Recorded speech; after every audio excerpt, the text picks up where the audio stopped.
Vamos falar um pouco sobre materiais de desenho. Neste quadro aqui, a Oficina da Pensão, eu quero falar um pouquinho sobre materiais que vocês podem utilizar para fazer quadrinhos ou ilustração tradicional.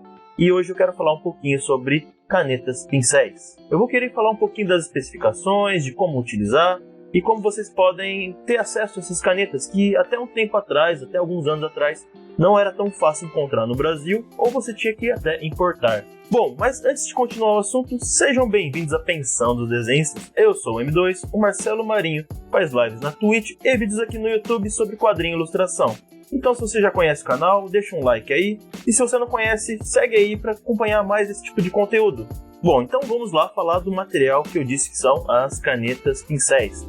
Antes de tudo, esse daqui não é um vídeo patrocinado e não vai ter links de venda embaixo, tá? Não vai ter links da Amazon, não vai ter nada. Eu vou falar do material e a partir das coisas que eu explicar, vocês vão pesquisar as marcas que tem por aí. Eu só testei 3 canetas dessas daqui e já é uma quantidade boa para testar. Só que eu gostaria que vocês ficassem bem atentos porque pode ter marcas que eu não utilizei ainda. Eu vou falar algumas delas também no final do vídeo e vou colocar o nome das canetas aqui embaixo, mas eu não vou colocar links de venda, ok pessoal? Bom, vamos falar um pouquinho sobre o material em si. Eu vou usar aqui a da Pentel, que eu comprei há muito tempo atrás e já durou bem essa caneta, para poder exemplificar um pouquinho para vocês. Vai ter algumas imagens passando aí para vocês poderem acompanhar melhor, tudo bem? E por que esse tipo de material aqui é tão legal para quadrinho e ilustração? Bom, primeiro eu quero falar um pouquinho da história dos materiais que eram utilizados para quadrinho e ilustração.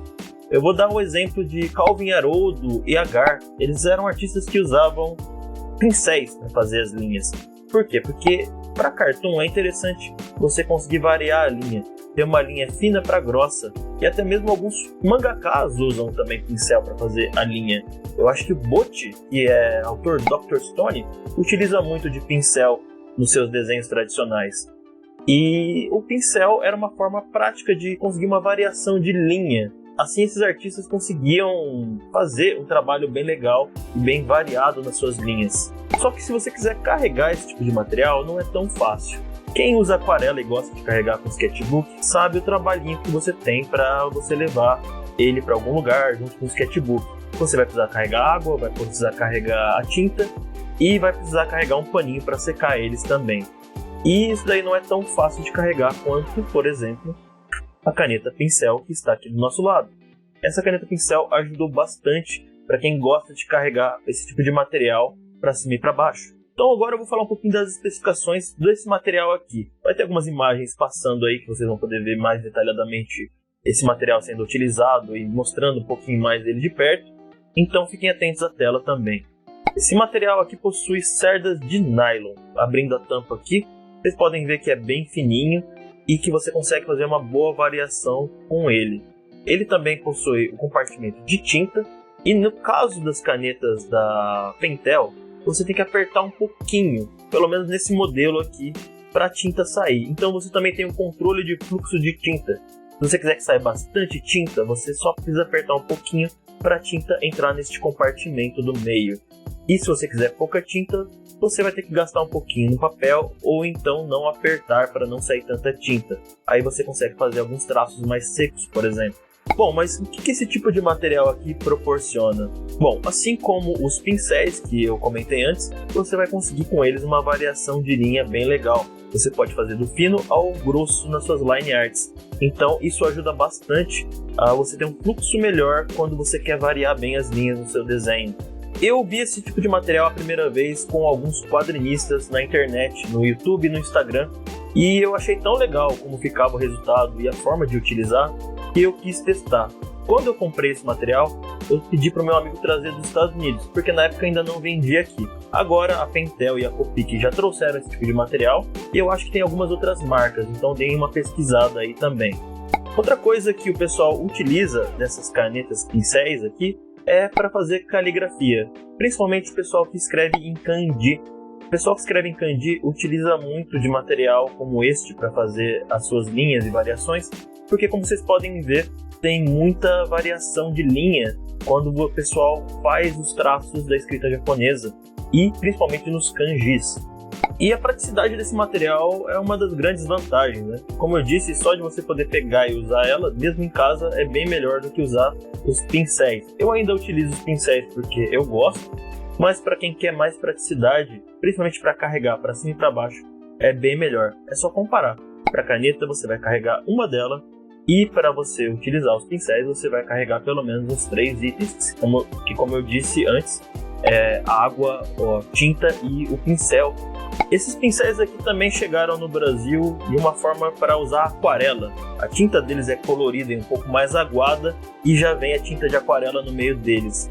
Eu não comprei esses pincéis aí, mas eu não acho que vale tanto a pena quanto você carregar um estojinho de aquarela pequeno, no caso, porque o valor vai ficar muito alto para ter cada cor que você precisa, e eu não sei se fica tão legal para misturar. Se alguém utilizou desse material, deixa um comentário aí e fala o que achou das versões de aquarela. E também evita comprar a versão de aquarela de tinta preta, porque ela vai ser mais aguada. Essa daqui que eu estou segurando é para fazer line art, então a tinta dela é nanquim, é bem densa. Agora eu vou falar um pouquinho sobre o grau de dificuldade para usar esse tipo de material. Não é tão simples usar essa caneta aqui, porque você vai precisar de um controle para poder fazer as linhas finas e grossas com ele. Então saiba que não é tão fácil assim. Eu diria que o grau de dificuldade dele está entre uma caneta da Unipim e uma caneta pena. Tem uma dificuldade um pouco maior do que o comum. Outra coisa que você precisa ficar atento na hora de escolher uma dessas marcas é se você quiser usar marcadores a álcool. Esta daqui não ficou muito bom com marcadores, sempre borrava quando eu passava um pouco perto da linha. Já a própria da Copic, que é feito para isso, eu consegui usar bem com marcadores, não tive muitos problemas. Depois que a tinta secou de um dia para o outro, que é uma coisa que eu faço por precaução ainda, eu consegui utilizar bem. Com aquarelas, as duas marcas funcionam perfeitamente. Agora, outra coisa que eu quero falar é sobre esse modelo da Copic, que é da Multiliner deles, que é o brush que eles têm. Esse daqui é uma esponjinha, eu já não recomendo tanto. Eu não gostei dele, talvez para preencher funcione bem, mas pelo valor e pelo tanto que durou a tinta, eu não acho que vale a pena não, tá? Eu diria para vocês comprarem das outros modelos, que você vai ter umas linhas mais fininhas e também vai durar mais a tinta. E sobre compensar, vamos falar um pouco sobre o valor. Na data desse vídeo, estamos com essas canetas sem os refis a um preço de mais ou menos uma faixa de uns R$30, variando um pouquinho para cima e para baixo. Então é um material um pouco mais caro que as Unipins, mas como eu disse, você não vai precisar comprar mais de uma para variar as suas linhas. Isso que torna interessante elas. No caso da Unipin, às vezes você precisa comprar uma para linha fina e uma para linha mais grossa. Então fiquem bem atentos com isso para a hora de escolher. O valor também é um pouquinho mais alto. No caso da Pentel, ela oferece recargas que você consegue comprar no valor de mais ou menos R$10. As recargas funcionam tanto para o modelo Pocket quanto para o modelo normal que eu mostrei aqui no vídeo. Bom, é isso aí pessoal, é o que eu queria falar desse tipo de material, que eu acho bem interessante para fazer quadrinhos. Eu acho que também são bem legais de utilizar para o sketchbook. São materiais que você pode carregar para cima e para baixo, como eu já disse várias vezes aqui no vídeo. Então, se vocês quiserem conhecer um pouquinho mais, pesquisem sobre eles, veja qual compensa mais para você comprar, veja se encontra outras marcas. Também aí comenta no vídeo se você já utilizou eles, comenta com um amigo seu que está pensando em comprar algum material novo, ou que está procurando esse tipo de material e quer saber se vai comprar mesmo ou não. E também deixa um like aí que ajuda bastante para trazer mais desse tipo de conteúdo, mais sobre quadrinhos e ilustração. E, como sempre, pessoal, obrigado pela presença e bons esboços.